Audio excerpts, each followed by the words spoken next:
Support WrestleTalk! Give us a subscribe. For the drive to 500,000 subscribers. We're still working on the slogan. Hello and welcome to the WrestleTalk News. I'm Ollie Davis.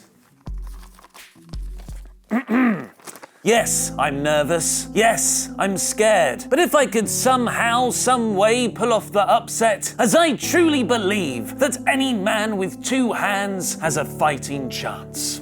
No, not the words of Kipling, Philip Larkin, or former WWE superstar Heidenreich, but those of James Ellsworth on his WWE debut on the 25th of July 2016, in one of the most memorable squash matches of all time. One that not only sparked Ellsworth's main roster career, but also one that began the transformation of Braun Strowman from lumbering, over-pushed Vince McMahon fetish to a genuinely over babyface monster main eventer. Sadly, Ellsworth's WWE career came to an end yesterday, with the company announcing on their website, WWE has come to terms on the release of WWE superstar James Ellsworth. WWE wishes Ellsworth the best in all of his future endeavors. His debut loss against Strowman didn't just get him over with fans, his performance also impressed wrestlers and officials backstage, with Chris Jericho declaring in his book, "No is a four-letter word," he was on Team Ellsworth as soon as he saw him. And apparently Vince McMahon felt the same way, as he found James afterwards and personally congratulated him for a job well done. In the following months, Jericho pitched Ellsworth to Vince, and WWE eventually signed him to a multi-year contract. James announced that contract at the independent promotion Big Time Wrestling last November, where he cut an emotional promo through tears, saying, "For the kid who's been wanting to do this since he was 5 years old, you all made my dream come true."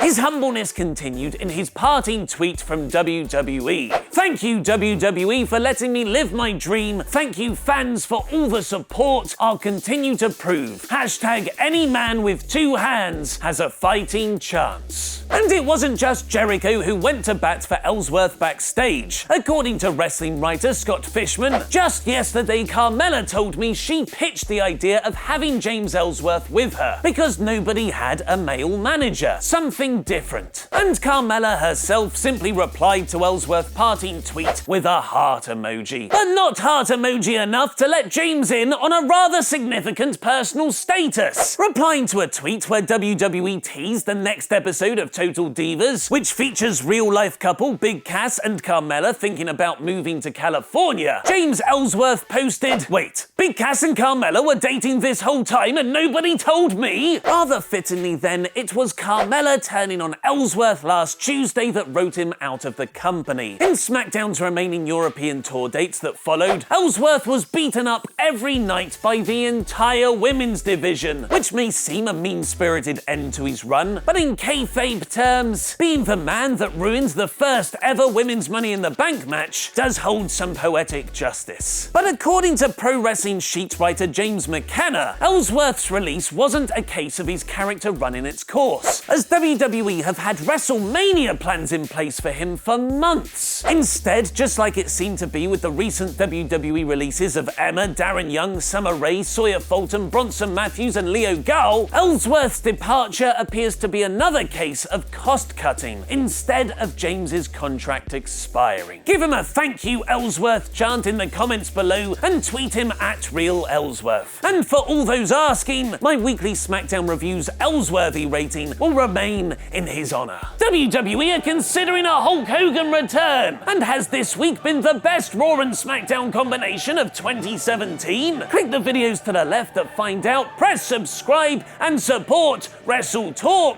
Order issue 1 of the WrestleTalk magazine now. I've been Ollie Davis, and that was wrestling.